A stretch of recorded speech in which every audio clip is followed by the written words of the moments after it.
अस्सलाम वालेकुम स्टूडेंट्स, कैसे हैं आप सब। उम्मीद है आप सब खैरियत से होंगे। आज का हमारे पास टॉपिक है relationship between Athens and Sparta. Athens और स्पार्टास का आपस में क्या रिलेशनशिप है उसके बारे में डिस्कस करेंगे। बेसिकली जैसे कि आपने प्रीवियस लेक्चर में इसके बारे में पढ़ा था कि एथेंस और जो स्पार्टा हैं ये दोनों एक सिटीज़ के नेम है, दोनों सिटीज़, और ये दोनों ग्रीक्स की सिटीज़ थी। ये दोनों एक दूसरे के बहुत ज़्यादा मुखालिफ थे, मतलब इनमें डिफरेंस बहुत ज़्यादा पाया जाता है बहुत सारी बातों पर। इनके कल्चर, सोसाइटी, उसके अलावा इनका जो रहन सहन था कि ये किस तरह से ज़िंदगी गुजारते हैं और इनकी कहाँ पर, मतलब जो इनका मेन फोकस है उस पर भी इनका डिफरेंस आ जाता है। So Athens and Sparta are two main cities. Athens और स्पार्टा हमारे पास दो शहरों के नाम हैं और ये दोनों शहर, these twos are against each other.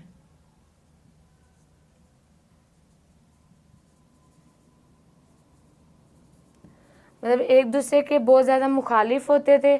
उसके अलावा इसमें बहुत ज़्यादा डिफरेंस पाया जाता है, लॉट ऑफ डिफरेंस इन दोनों के अंदर। मतलब दोनों जो शहर हैं इनके अंदर बहुत ज़्यादा डिफरेंस पाया जाता था, जैसे कि इनके लाइफ लॉन्ग, इनका किस तरह से ये ज़िंदगी गुजारते थे, उसके अलावा इनका कल्चर, सोसाइटी, इन तमाम, और बादशाहत में रूलिंग सिस्टम या गवर्नेंस सिस्टम जो इनका था वो भी डिफरेंट आ जाता था।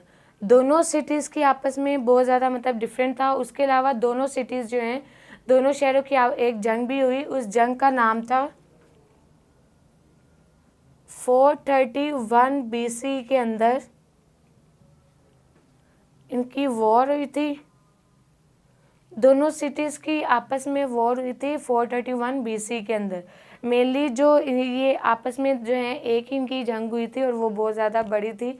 उसके अलावा जितनी भी जंगें हुई वो इन्होंने ग्रीक सिविलाइजेशन को प्रोटेक्ट करने के लिए आपस में एक दूसरे से मतलब सुलह सफाई उस टाइम कर लेते थे।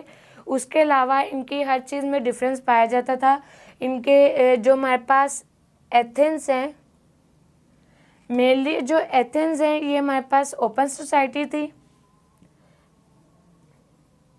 एथेंस है ओपन सोसाइटी, जबकि जो स्पार्टा थे,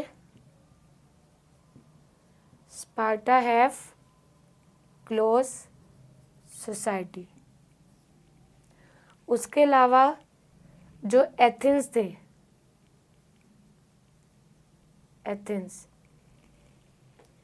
एथेंस के अंदर डेमोक्रेटिक सिस्टम पाया जाता था कि मतलब अगर इनमें कोई भी बादशाह वगैरह हुकूमत के लिए आता था तो वो थ्रू डेमोक्रेटिक सिस्टम आते थे।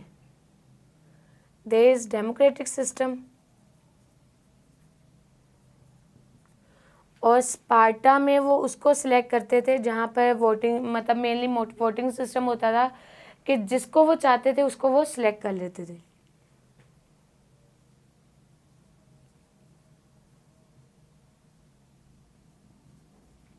सिलेक्शन। तो स्टूडेंट्स ये था रिलेशन स्पार्टा और एथेंस के दरमियान कि स्पार्टा और एथेंस जो हैं वो एक दोनों अलग अलग सिटीज़ थी, एक दूसरे के बहुत ज़्यादा करीब थी, लेकिन उसके बावजूद दोनों में मुखालफत पाई जाती थी। इनका आपस में मतलब बहुत ज़्यादा डिफरेंस था, इनके रहने सहने का, इनकी सोसाइटी का, और इनका जो कल्चर है उनका डिफरेंस था। और जो हमारे पास एथेंस हैं इनके जो रूलिंग सिस्टम था वो डेमोक्रेटिक था, जबकि स्पार्टा का रूलिंग सिस्टम में ये सिलेक्शन करते थे कि किसको ये आगे अपना लीडर बनाएंगे। उसके अलावा जो स्पार्टा के थे इनके मतलब मेनली क्लोज सोसाइटी आ जाती थी, इनकी ओपन सोसाइटी, जबकि जो एथेंस हैं इनकी ओपन सोसाइटी थी। और उसके अलावा बहुत ज़्यादा डिफरेंस पाया जाता था। 431 BC में इनकी वॉर हुई थी। स्टूडेंट्स ये था हमारे पास आज का टॉपिक। अगर किसी पॉइंट की समझ ना आई हो तो कमेंट बॉक्स में ज़रूर पूछेगा। फिर मुलाकात होगी, तब तक के लिए अपना बहुत सारा ख्याल रखें। अल्लाह हाफिज़।